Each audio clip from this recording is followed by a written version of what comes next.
Bab 023. Suara ketukan terdengar di pintu bertuliskan CEO. Yang terletak di lantai paling atas perusahaan ROHICHAN Corporation. Setelah terdengar jawaban dari dalam, Alex Sarjono, pria yang bekerja sebagai asisten sekaligus sekretaris lalu membuka pintu besar yang terbuat dari kayu jati berukiran mewah itu. "Selamat siang Pak," sang atasan tak menjawab. Ia hanya fokus menatap layar laptopnya. Alex sudah biasa dengan ini. Dia lalu meminta izin untuk membacakan laporan yang diminta. Cassano Company adalah salah perusahaan raksasa Italia dengan banyak cabang bisnisnya yang melingkupi banyak usaha. Seperti mebel, furniture, frozen food, kosmetik dengan brand Beleza yang dipegang oleh ayah Samira Brawijaya. Semuanya milik Antonio Cassano. Namun yang paling besar di antara semua bisnisnya adalah Cassano Bank.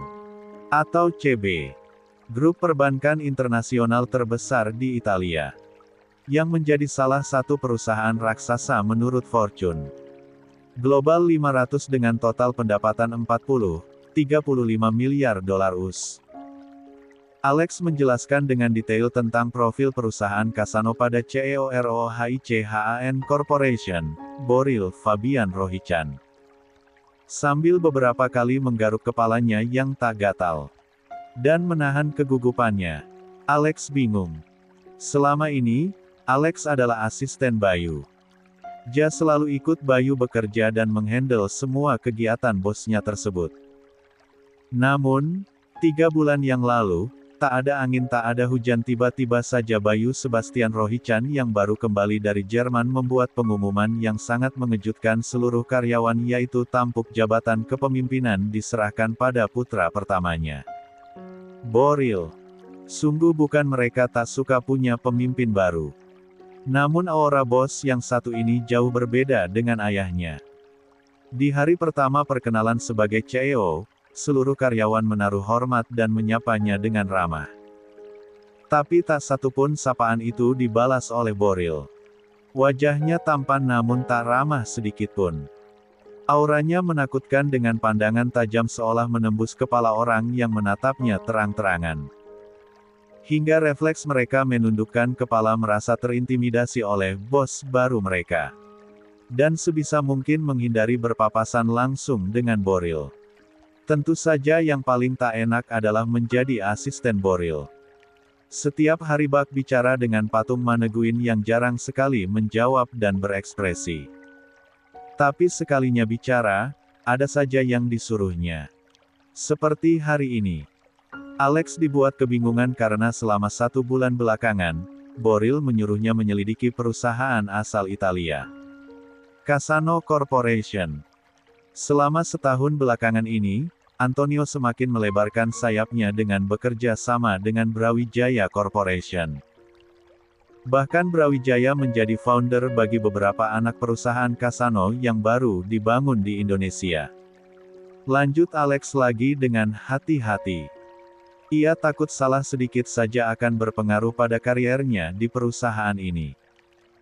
Siapa yang bisa lupa akan pemecatan kepala keuangan kantor bulan lalu oleh Boril? Hanya karena kedapatan main game di sela-sela pekerjaan, hari itu juga dia dipecat dari pekerjaannya.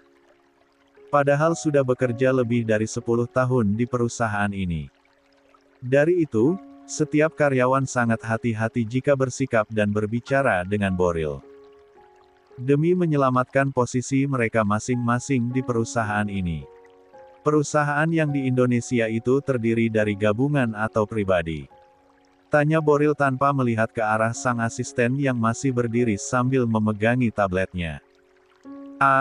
Gabungan Pak. Dan perusahaan kita juga ikut bergabung. Berapa persen saham kita di sana? 1590. Boril menghentikan mengecek laporan yang dibacanya. Lalu melihat ke arah Alex. Mampus G. Ucap Alex dalam hati. Dia sungguh takut ketika Boril melihatnya begitu. Maaf Pak. Ada kesalahan. Boril menggelengkan kepalanya. Ia memiliki sebuah ide di kepalanya. Tidak ada. Siapkan rapat untuk besok pagi ya. Kita bahas anggaran keuangan. Saya mau beli perusahaan itu. Boril bangun dari duduknya lalu pergi keluar dari ruangan. Meninggalkan Alex yang terbengong mendengarnya. Beli perusahaan. Gue gak salah dengarkan. Monolog Alex dalam kesendiriannya. Dibuat bingung kesekian kalinya oleh sang bos baru yang tak banyak bicara namun sekalinya bicara, membuat orang ketar-ketir. Suara tawa terdengar di sebuah mansion mewah milik keluarga Cassano di Milan, Italia. Meski riuh namun para pelayan di rumah ini begitu bahagia karena selama bertahun-tahun akhirnya ada juga kebahagiaan yang menyelimuti rumah ini setelah sebelumnya menjadi sepi layaknya kuburan. Tak ada lagi suara canda tawa. Namun kini tidak lagi. Kehadiran Alessia Cassano yang sesungguhnya membuat mansion ini hidup kembali. Terbukti dengan suara tawa Antonio ketika pria berdarah asli Italia itu bicara dengan asistennya di Indonesia mengabarkan kondisi perusahaannya di sana. Jadi si bodoh itu berniat membeli perusahaanku di Jakarta? Tanya Antonio pada asistennya. Nicholas lewat ponsel. Benar tuan. Jawaban Nicholas kembali lagi membuat Antonio tertawa. Baiklah, kabarkan terus secepatnya apapun yang dilakukannya ya. Setelah itu Antonio menutup sambungan ponselnya. Ada apa? Kamu nampak sangat bahagia sekali. Tanya Adriana yang duduk di sofa di seberangnya. Si bodoh itu ingin membeli perusahaan kita yang berada di Jakarta. Tahu apa dia soal bisnis? Bukankah yang dia tahu hanya mobil dan perempuan saja? Lagi pula aku heran dengan Bayu kenapa dia bisa memberikan tampuk kepemimpinannya pada Boril. Bukan pada Andika. Yang nyata-nyata pandai berbisnis. Adriana mengangkat bahunya. Entahlah. Aku gak tertarik sama dunia bisnisnya. Aku cuma mau Alessia cepat bercerai dari dia. Itu aja. Antonio terdiam lalu menganggukkan kepalanya. Dia begitu keras kepala.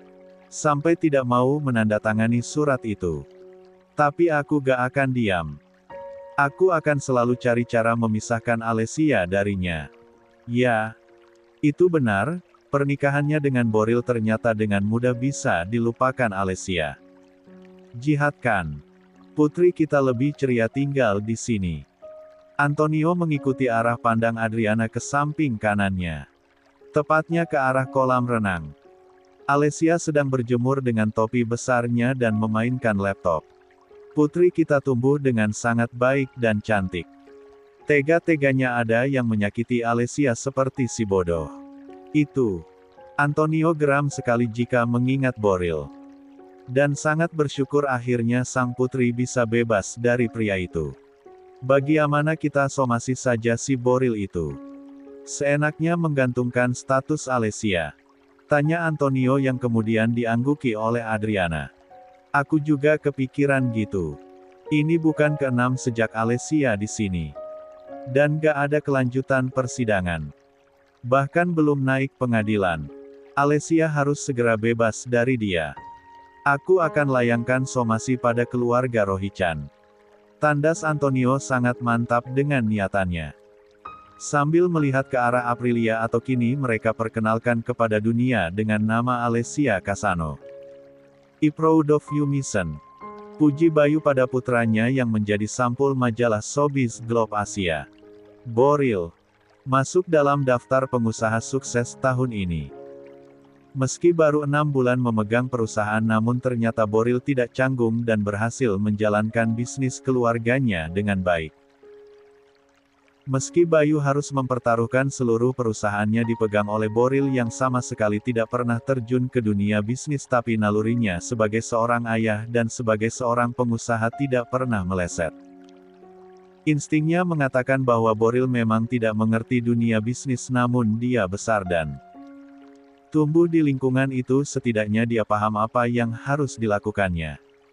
Aku juga bangga sama papa, timpal Stella yang ikut dalam sarapan kali ini. Sambil tersenyum manis. Bangga itu, kalau dia berhasil bawa pulang istrinya ke rumah ini. Ujar Cindy yang sama sekali tidak tertarik ingin ikut-ikutan memuji anaknya seperti sang suami dan Stella. Bibirnya terlalu berat untuk sekedar bilang, "Kamu hebat." Pernah nonton meriam Bellina kalau sedang marah? Nah, Cindy sekarang persis seperti itu. Selama 6 bulan terakhir ini, Boril tidak lagi merasakan kasih sayang Cindy. Tapi, memang kapan sih Cindy sayang padanya? Stella hanya bisa menundukkan wajahnya. Ia belum mendapat tempat di hati neneknya. Namun ia tak marah. Semua terjadi karena kesalahannya. Setidaknya perusahaan tidak bangkrut malah bertambah maju, kata Bayu. Maju itu terus jalan sampai Italia sana. Kalau masih di Jakarta, mogok namanya. Balas Cindy lagi. Gimana mau jemput? Alamat dan akses masuk ke sana aja sulit. Gak bisa ditemui sama kita. Pakai alasan yang gak masuk akal. Ucap Bayu. Ia sebenarnya sangat geram dan sakit hati ketika mendengar kabar bahwa Boril dan keluarganya di blacklist tidak boleh datang ke Milan. Hal itu mudah sekali dilakukan oleh Antonio Cassano. Karena mereka adalah kerabat dekat Perdana Menteri. Akhirnya Boril hanya bisa berusaha di Indonesia dengan resiko setiap hari dimarahi oleh Cindy. Boril yang sudah biasa menerima amukan kemarahan sang ibu hanya bisa menikmati sarapannya dengan diam tanpa banyak bicara seperti yang dia lakukan dulu yaitu selalu membantah apa kata ibunya. "Mamamu gak ngerti bisnis Rick," ujar Bayu cuek. "Tinggal lanjutin bisnis orang tua mah gampang. Membina rumah tangga yang sulit. Apalagi kalau gak bersyukur. Punya istri muda. Cantiknya kayak bidadari malah disakiti. Syukurin ditinggalin." Boril lalu meminum kopinya sebelum ia berdiri untuk berangkat ke kantor. "Aku berangkat dulu." Boril mencium tangan ayah dan ibunya kemudian mengambil tas kerjanya dan berlalu pergi. "Papa tunggu." Stella cepat-cepat minum untuk mengikuti Boril setelah ia mencium tangan kakek neneknya. Langkah kaki Boril yang lebar membuat Stella kesulitan untuk mengejarnya. "Papa, aku nebeng ikut ke kampus dong, mobil aku. Abis bensin. Atau kempes." Mereka sampai di depan mobil Boril. Lalu Stella nyengir sambil menyatukan kedua tangannya dengan menunjukkan puppy eyes-nya. Tiap hari ada saja alasan yang dibuat Stella agar demi mendapatkan tumpangan dari sang ayah. Saking ngerinya Boril sampai hafal. Apa saja alasan putrinya. "Boleh ya Pak? Please. Masuklah, yey." Teriak Stella bak anak kecil segera saja langsung naik mobil papanya. Sudut bibir Boril terangkat merasa lucu melihat Stella bak anak kecil. Ya, baginya Stella tetap gadis kecilnya yang manis. Meski Stella sangat membenci Aprilia namun Ja tak bisa membenci darah dagingnya. Di dalam mobil, Stella sudah mendapatkan SIM sejak usianya 17 tahun. Saat itu pula ia sudah mengendarai mobilnya sendiri. Dan tidak pernah diantar papanya lagi ataupun sopir. Tapi sekarang, setiap pagi Stella akan menumpang mobil ayahnya meski dia tahu jarang sekali diajak bicara. Kalau dia tidak mulai sendiri, tak apalah. Boril tak menolaknya saja Stella sudah bersyukur. Sampai di kampus. "Makasih ya Pak. Aku berangkat dulu. Hati-hati." Stella akan membuka pintu mobil namun ia ingat sesuatu kemudian bicara pada Boril. "Oh iya Pak. Aprilia itu suka banget mawar putih." Boril mengerutkan keningnya merasa heran kenapa tiba-tiba sang putri berkata seperti itu namun Stella hanya tersenyum lebar kemudian pamit untuk masuk ke dalam kampusnya.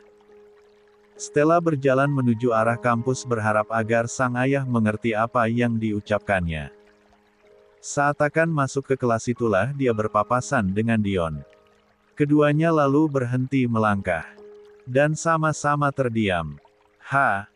Baru saja Stella akan bertanya pada Dion, pria itu malah langsung masuk ke dalam ruangan kelas. Stella terdiam. Selalu saja seperti ini. Namun ia tak patah arang. Apa yang ia rasakan belum ada apa-apanya jika dibandingkan dengan yang dirasakan Aprilia. Bahkan dalam hati seringkali Stella berdoa, "Ya Tuhan, berikan aku kesempatan bertemu lagi dengan Aprilia dan adikku, Liana." Demikian presentasi dari saya. Jika ada yang ingin ditanyakan dipersilakan. Ucap Boril setelah itu duduk kembali di kursi kebesarannya di ruang rapat ini. Ia melihat beberapa rekan bisnisnya yang kebanyakan berasal dari luar negeri tersebut saling berdiskusi dengan asistennya. Para pemegang saham itu merasa puas dengan perjanjian kerjasama dengan keuntungan menggiurkan yang ditawarkan perusahaan milik Boril di bawah produksi ROHICHAN Corp. Tak ada yang meragukan kemampuan berbisnis pria asal Indonesia ini. Meski sebagian kariernya dihabiskan untuk membangun bengkel otomotif, namun nyatanya ia bisa merambah dunia bisnis juga. Namanya masuk dalam jajaran pengusaha sukses dan menjadi salah satu motivator paling berpengaruh di Indonesia. Kehebatannya dalam mengelola perusahaan tak diragukan lagi. Banyak investor berlomba-lomba menjalani kerjasama dengannya. Dengan harapan masa depan yang menjanjikan bagi bisnis mereka. Nama Boril Fabian Rohichan seolah-olah telah menjadi jaminan akan suksesnya sebuah produk. Tak heran namanya semakin melambung selain karena prestasinya. Juga karena fisiknya yang di atas rata-rata pria umumnya. Bahkan untuk ukuran Eropa sekalipun. Semakin matang usianya, semakin menarik. Penampilannya. Semakin dewasa caranya bersikap. Banyak orang yang sudah mengenalnya sejak awal, merasakan perubahan sikap Boril sekarang. Seringkali namanya menjadi headline majalah bisnis bahkan majalah gosip.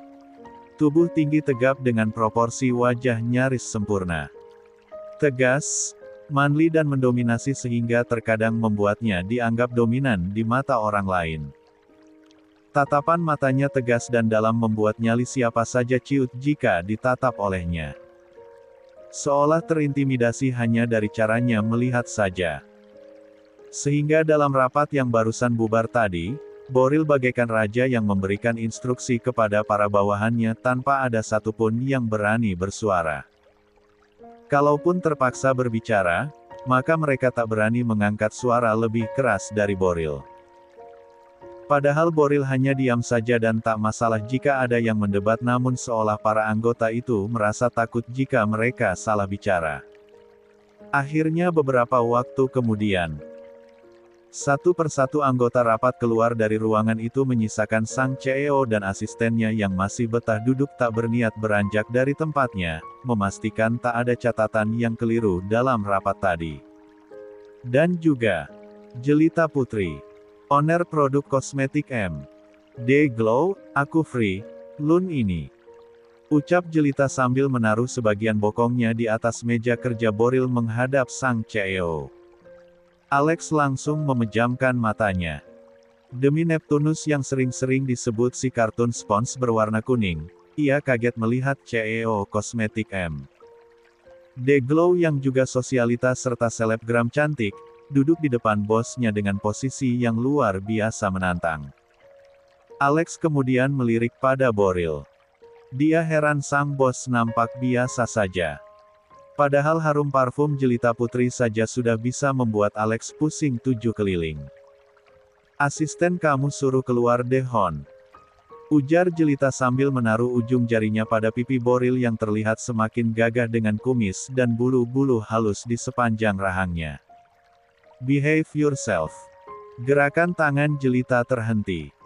Dia sungguh terkejut barusan saja apa tidak salah dengar. Boril menolaknya. Kamu capek? Tanya Jelita lagi tak menyerah. Namun Boril tak menjawab. Jelita merasa kalau ia bicara dengan orang yang berbeda. Mereka sudah lama tak bertemu, terakhir kali bertemu adalah ketika Jelita berkunjung pagi-pagi ke bengkel mobil milik Boril. Yang kemudian dipergoki oleh seorang perempuan muda. Setelah itu mereka tak lagi bertemu dan Jelita mendengar kalau Boril telah menikah. Dia pun mendapat undangan tersebut namun tidak datang karena kecewa partner onsnya akhirnya memutuskan untuk menikah. Namun kali ini mereka kembali bertemu di ruang rapat, di mana Boril sudah menjadi pimpinan ROHICHAN Corporation. Tidak ada salahnya untuk mengulang indah masa-masa mereka yang dulu kan. Dan apa yang ia terima sekarang? Penolakan. Ya ampun, jelita malu sekali. Ia perlahan lalu turun dari meja dan membenahi roknya tersingkap. Hubungi aku kalau kamu udah sehat. Aku mau ajakin kamu White Roses Party.